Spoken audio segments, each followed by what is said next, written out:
Student Gurukul institute by Ravikant Kumar. मैं YouTube channel के माध्यम से मैथ के IIT JEE सिलेबस के आधार पर डिफरेंशिएबिलिटी प्रॉब्लम टॉपिक पर वीडियो बनाया हूँ। इस वीडियो को आप बारीकी से देखें, समझें एवं सुने। यदि कि इसमें किसी भी प्रकार का प्रॉब्लम है तो कमेंट के थ्रू सूचित करें।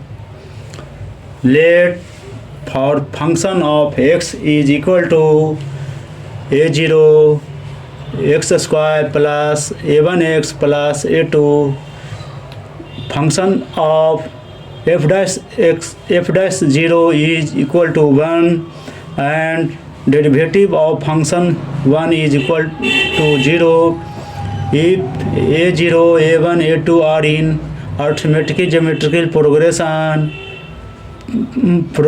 whose corresponding arithmetic progression has common difference is 1 and common ratio is equal, and arithmetic geometrical progression has common ratio is 2, then function of 4 is equal to what? Given function fx is equal to a0 x square plus a1x plus a2 derivative of x बराबर a0 2x plus a1 f'0 put the value of 0 2a0 Guna 0 plus a1 बराबर 1 f'0 is equal to 1, इसलिए a1 is equal to 1 f'1 is equal to 2a0 plus a1 f बराबर 0 1 plus 2a0 बराबर a0 बराबर minus half a1 बराबर half a0 बराबर minus half, दो value निकल गया। Now the term of arithmetical geometrical progression series, इसको हम सीरीज कैसे बनावेंगे? a plus D into common ratio R का प्रोडक्ट होता है, इसलिए a प्लस 2d a प्लस n-1 d into R n-1 का, यह अर्थमेटिकल प्रोग्रेशन का हमेशा ये सीरीज चलता है। अब इसी को a1 a0 हमेशा वैल्यू आता है, तो इसका मैंने वैल्यू को रखा a d कॉमन रेशियो 1 दे दिया है, रेशियो 2 दे दिया है, a का वैल्यू माइनस हाफ आ गया है, मैंने इसका वैल्यू को मैंने रख दिया इसका वैल्यू। अब इसका वैल्यू सीरीज पर रख दिए तो एक माइनस हाफ, देखिए minus half plus 1 into 2 minus half plus 2 into 2 square हमेशा बढ़ते रहता है, सीरीज से आगे तो माइनस हाफ इंटू 1 इंटू 6 आ रहा है। अब इसको मैंने एफ इसका वैल्यू रख दिया a0 a1 का, तो देखिए एफ बराबर a0 हाफ हो गया, a1 बराबर 1 आ गया, a2 बराबर 6 वैल्यू इसको मैंने रख दिया इसका वैल्यू। अब put the value of f4 पर निकालने का लगाता तो x बराबर 4 रखे तो माइनस हाफ गुने 4 प्लस 4 प्लस 6 आ गया, तो माइनस 8 प्लस 4 प्लस 6 आ गया, माइनस 8 प्लस 4 प्लस 6 आ गया, हमेशा 2 वैल्यू आ गया। x पर f4 पर ही वैलिड है, इसके छोड़कर दूसरा वैल्यू इसका संभावना हर टर्म पर हमेशा ये निगेटिव टर्म आ जाएगा, लेकिन f4 पर हमेशा 2 आता है। इसका देखिए बना दिए यहाँ से यहाँ तक अर्थमेटिकल प्रोग्रेशन निकाल दिए, a0 a1 a2 का वैल्यू मैंने डिफ्रेंसिएशन के सहारे जो दिया वैल्यू उससे निकाल कर हमेशा पुट करके हमेशा एक सीरीज बना दिए। जो पुट करने जो इक्वेशन निकालने के लिए कह रहा था निकाल कर हमेशा इसका वैल्यू को मैंने फंक्शन पर रख दिया। कितना टेढ़ा क्वेश्चन है सर से, लेकिन ढंग का बनाए हैं, इसको रखें।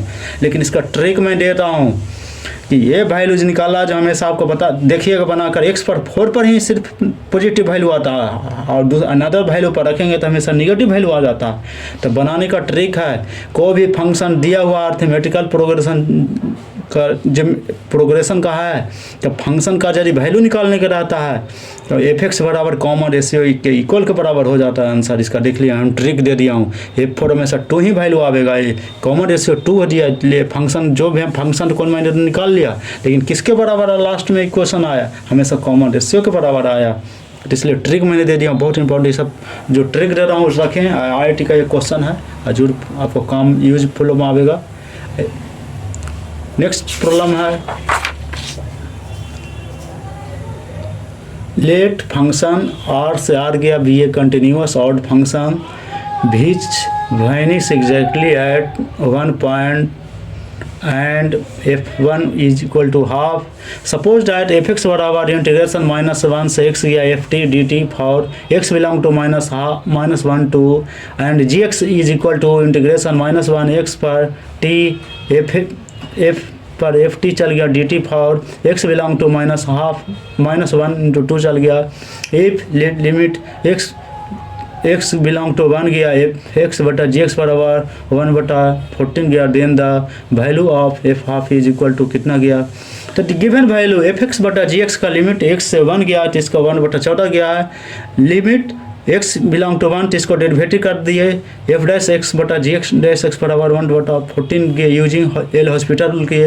अब देखिए प्रत्येक काम वैल्यू fx बराबर निकाल देंगे तो इसका देखिए डेरिवेटिव कर देंगे तो दिया हुआ वैल्यू को तो x आ गया बराबर आ गया gx को कर दिए तो हमेशा gx बराबर x इंटू fx आ गया। दोनों का वैल्यू को हम रख कर निकाल दिए तो इसका इतना वैल्यू निकल गया। अब fx बटा gx बटा जो वैल्यू है निकले हैं उसका दिया हुआ वैल्यू है 1/2 f पर हाफ दिए f पर हाफ रख दिए f पर हाफ निकालना f हाफ का निकालना ही है तो 1/14 बटा 1 बराबर 1/2 इंटू एफ पर हाफ निकालना है। एफ 1 का मान 14/2 है 7 आंसर। इसको मैंने इतना तो बना दिया लेकिन आपको बार बार मैंने आपको वीडियो दे रहा हूँ इस प्रॉब्लम का। ये एंटी डेरिवेटिव का क्वेश्चन है, एंटी इसका कंसेप्ट है या लॉ जो भी कहें या ट्रिक करिए बोल रहे हैं एंटी डेरिवेटिव का क्वेश्चन है। एंटी डेरिवेटिव में वो लिख देते हैं एंटी डेरिवेटिव का हमेशा इंटीग्रेशन और फंक्शन से इंटीग्रेशन को फंक्शन से जोड़ देगा कर देगा लिमिट देकर उसको डिफ्रेंशिएट कर देंगे तो फंक्शन इंटीग्रेशन हटकर फंक्शन में बदल जाता है। यही एंटी डेरिवेटिव की पहचान है। ये ऐसा ऐसा रहेगा तो इसको सीधे करना कुछ नहीं करना। आपको बोल दिए थे जैसा टर्म रहेगा उनको करेंगे। देखिए एफ एक्स बराबर इसको करेंगे तो 14 gx के बराबर आ जाएगा। अब फंक्शन का मान हाफ कर रहा है 1 पर कर रहा है 1 मिडिल पॉइंट पर कर रहा है एक वाइनिस कर रहा है। देखिए वाइनिस देखिए ना वाइनिस एग्जैक्टली एट 1 पॉइंट एक पॉइंट से हमेशा फंक्शन कंटिन्यूअस है लेकिन ऑड फंक्शन है जो हमेशा वाइनिस कर जाता है। तो देखिए हमेशा इसका जाएगा f1 से तो हमेशा 7 इतना देखिए लास्ट टर्म में देखिए ना भाई f1 हाफ टू 14/2 हमेशा गुना हो गया। उसी प्रकार ये कंटिन्यूस है कि हमेशा 14 गुने 1/2 जो वैल्यू दिया गया है हमेशा इसका से गुना कर देंगे और 7 आंसर जाएगा। पिछले बार में जोड़ घटाव गुण जैसा टर्म रहेगा उसको अनुसार हम चलते हैं। पिछले टर्म में डिफरेंस किए थे FAB माइनस FA पर सेट किए थे उसी पर ये कॉमन डेरिवेटिव एंटी डेरिवेटिव का क्वेश्चन है। इसमें खुद एक इस टर्म पर एग्जैक्टली टर्म किसको कहा जाए एग्जैक्टली मीन्स होता है डेरिवेटिव उसका एग्जिस्ट कर जाता है लेकिन 1 पॉइंट का आता है कि हमेशा वाइनिस कर जाता है डेरिवेटिव एग्जिस्ट कर जाता है। देखिए ऐसे भी करते हैं 1 तो इसका दे दिया वैल्यू एक दे दिया 1/2 दे दिया तो इसका कहाँ जाएंगे हमेशा जो दिया गया वैल्यू हमेशा इसका हम बना लेंगे दिया गया ट्रिक है इस पर हम कर देंगे। ठीक वीडियो को सब्सक्राइब करें दोस्त के साथ शेयर करें। पिछले वीडियो जो दिया हूँ उसको ज़रूर पढ़ें। एग्ज़ाम बहुत नज़दीक है पढ़ेंगे तैयारी करेंगे बहुत स्कोर उठेगा। मैंने IIT का सारा उठाकर जो दिया हुआ क्वेश्चन मैं सारा बना दिया हूँ। 2 वीडियो और देंगे डिफरेंशिएटिव पर उसके बाद फिर कौन टॉपिक आएगा बताऊंगा या हो सकता ज़्यादा चांस है प्रोबेबिलिटी चालू करूँगा कारण function relation inverse circular function relation ये सब मैंने चैप्टर में दे दिया हूँ। ऐसे क्वेश्चन काफ़ी मात्रा में आता है एक प्रोबेबिलिटी आता है तो इसको मैं सोचूंगा अगला प्रोबेबिलिटी कहीं देने के लिए कोशिश कर रहे हैं।